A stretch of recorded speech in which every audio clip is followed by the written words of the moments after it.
Hello friends, my self निधि गर्ग, लाल किताब and advance vastu consultant. दोस्तों, आपने अक्सर लोगों को ये कहते सुना होगा कि घर के बड़े को या डिसीजन मेकर को घर के साउथ वेस्ट में रहना चाहिए, क्योंकि साउथ वेस्ट स्टेबिलिटी का जोन होता है। नो डाउट कि साउथ वेस्ट स्टेबिलिटी का जोन होता है, लेकिन आपको जानकर हैरानी होगी कि अगर साउथ वेस्ट में जोन ऑफ स्टेबिलिटी में किसी भी तरह का वास्तु दोष होगा तो आपकी स्टेबिलिटी बनने की बजाय जो स्टेबिलिटी आपके पास ऑलरेडी है वो भी उखड़ सकती है। जी हाँ दोस्तों, जो साउथ वेस्ट है वो अर्थ एलिमेंट है। स्टेबिलिटी अर्थ से आती है, तो अर्थ एलिमेंट में अगर एंटी एलिमेंट यानी वाटर एलिमेंट के तत्व जैसे काला नीला रंग या शीशा वेवी शेप या फिर एल्यूमिनियम किसी भी रूप में आ जाए, या फिर अर्थ को उखाड़ने वाली दूसरी चीज एयर एलिमेंट का green colour, brown colour, plants, stainless steel या फिर रेक्टेंगुलर शेप, ये किसी भी फॉर्म में आ जाए तो अर्थ की स्टेबिलिटी उखड़ जाती है। क्योंकि अर्थ की स्टेबिलिटी को उखाड़ने वाले सिर्फ दो कारक होते हैं, पानी और प्लांट्स। जी हाँ, प्लांट्स की रूट्स जब अर्थ में चली जाती हैं तो वो अर्थ को फाड़ देती हैं। इसी तरीके से अगर साउथ वेस्ट में ग्रीन कलर के प्लांट्स हैं तो वो भी वहाँ की स्टेबिलिटी को उखाड़ते हुए रिश्तों में मनमुटाव पा देंगे। आपने देखा होगा कभी कभी घरों में, भाइयों के बीच में, परिवारों में बिना किसी कारण से छोटी सी बात पर झगड़े हो जाते हैं, और वो झगड़े छोटी सी बात से शुरू होकर प्रॉपर्टी के विवाद तक पहुंच जाते हैं। उसका कारण ये सब भी हो सकते हैं।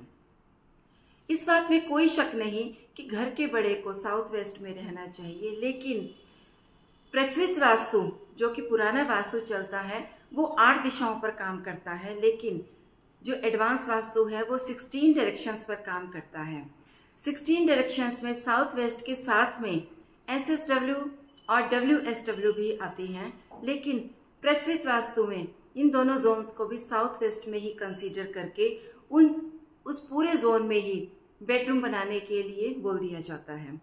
अगर घर के बड़े का जो बेडरूम है या कपल का बेडरूम साउथ वेस्ट में बन रहा है और आपका घर डिग्री वाइज घूमकर साउथ वेस्ट की बजाय वो जगह SSW यानी कि जोन ऑफ डिस्पोजल में आ जाए, तो वहां पर सोने वाले कपल का तलाक भी हो सकता है।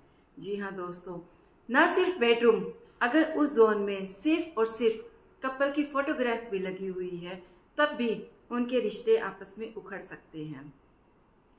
यहाँ तक भी देखा गया है कि अगर वहां पर बिलोंगिंग्स की यानी कि किसी के कपड़ों की भी अलमीरा होगी तब भी वो व्यक्ति धीरे धीरे ऐसी बीमारियों में ग्रस्त हो जाएगा कि जिनका कोई इलाज भी नहीं मिलेगा। फॉर एग्जाम्पल, किसी का लीवर ट्रांसप्लांटेशन की प्रॉब्लम हो जाती है, या लेडीज को अक्सर यूट्रस की भी प्रॉब्लम देखी गई है। अगर SSW में बच्चा सो रहा होगा तो वो बच्चा हो सकता है धीरे धीरे इतना बीमार हो जाए कि उसे लाइलाज बीमारी के साथ साथ उसका पढ़ाई से मन उठ जाए, या वो घर से भाग जाए, या हो सकता है वो बच्चा किडनैप ही हो जाए।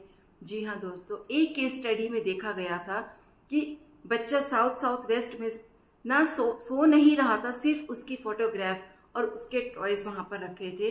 वो बच्चा किडनैप हो गया। जब वहां का वास्तु किया गया, वहां से उसका सामान हटाया गया, तो 2-3 घंटे के अंदर ही वो बच्चा वहां अपने घर में वापस आ गया। SSW का इतना ज्यादा खराब इफेक्ट है, लेकिन अक्सर साउथ वेस्ट में कमरा बनाने के चक्कर में SSW को भी उसी जोन में कवर कर लिया जाता है। क्योंकि जब तक आप अपने घर को, अपने प्लॉट को प्रॉपर डिग्री के साथ ग्रिड नहीं करते तब तक आपको पता नहीं लगता कि आपका बेडरूम, आपकी जगह, आपकी चेयर, आपका जो सिरहाना है, तकिया है, सोने की जगह है, वो साउथ वेस्ट में आ रही है या SSW में आ रही है। अपने घर को जब तक आप प्रॉपर डिग्री के साथ ग्रिड ना कर लें तब तक ऐसा कोई भी रिस्क ना ले, और अगर आपको किसी भी तरह के सिम्टम नजर आ रहे हैं तो तुरंत अपने घर को प्रॉपर डिग्री के साथ ग्रिड करवाकर वास्तु कंसल्टेंट से कंसल्ट करें। Thank you.